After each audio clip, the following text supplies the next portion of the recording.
Hey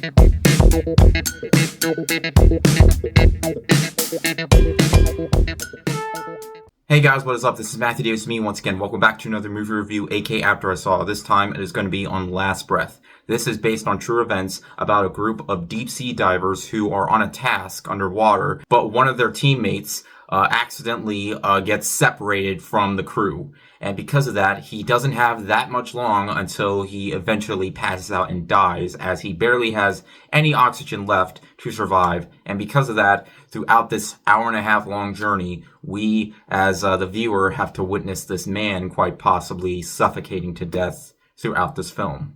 And this movie is directed by Alex Parkinson. Parkinson? Is that what his last name is? It's Parkin. I know Par is...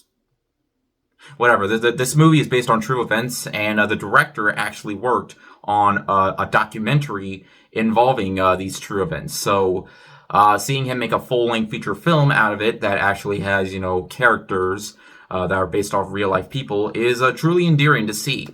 And I know, late once again on another movie, but I was with my family and we were doing the whole Oscar thing. So yeah, I could have seen the movie, but I didn't. I wanted to spend more time with family.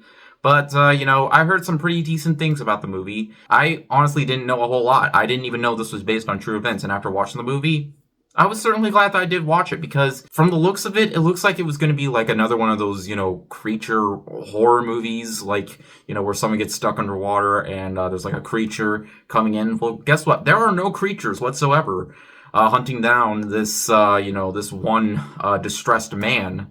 No. The tension comes from the fact that, this man was suffering, and as we're watching the movie, we can pretty much feel the suffering that this man is going through. And it's definitely gonna leave you on the edge of your seat throughout this movie. Yeah, the movie is slow at first, but it has to be, because like I mentioned before, this is based on true events. And what I really love is that the fact that, the director worked on a documentary about these events, it shows he has so much passion for this storyline and wants to get it done the best way that he possibly can. And I can definitely see that, a lot of passion was put into this movie, as this movie looks great when it comes to the underwater sequences. Nothing looks cheap. It generally does look like they're underwater, and I could not notice a single thing about it. Like, I wouldn't be surprised if it actually was, taken underwater, or if there were sequences or sets that were done underwater. But really, the fact that, this movie does such a great job of having you care for these people, and the fact that, you kind of want this man to make it out alive, just due to the fact that, he's getting married. I generally did want him to make it out alive, and was hoping that this story does have a happy conclusion by the end. Yes, this has been done many times in other films, and it doesn't really do anything new. But the fact that this director is taking these true events and putting it into a film of how, he's interpreting it, I feel like that's definitely where, the core lies into this movie. Like, he's very passionate about this, and everybody in the movie is great. Woody Harrelson, in particular, plays a very strong lead role, and I definitely connected with his passion of getting his friend back by the end. And in the end, guys, I didn't really have a whole lot to say about it. There really isn't a whole lot. It's one of those types of films that is based on real events, but the director takes those real events and makes it in the best way that he possibly can when crafting this film.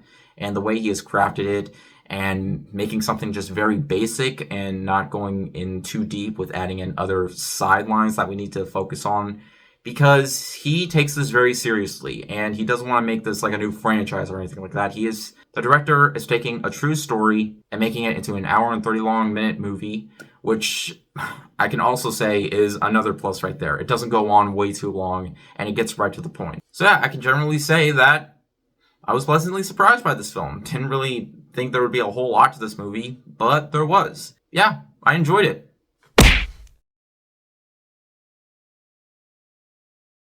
Taking a little break from any puns, just in case you're groaning from all those, But yeah, I'm glad I watched it. Don't really have a whole lot else to say, but yeah, but anyways, thank you guys so much for watching. I am really looking forward to Mickey 17. Hopefully Bong Joon-ho has another work of art on his hands, so yeah, I cannot wait for that. But anyways, thank you guys so much for watching. If you enjoyed this video, make sure to like and maybe subscribe for more.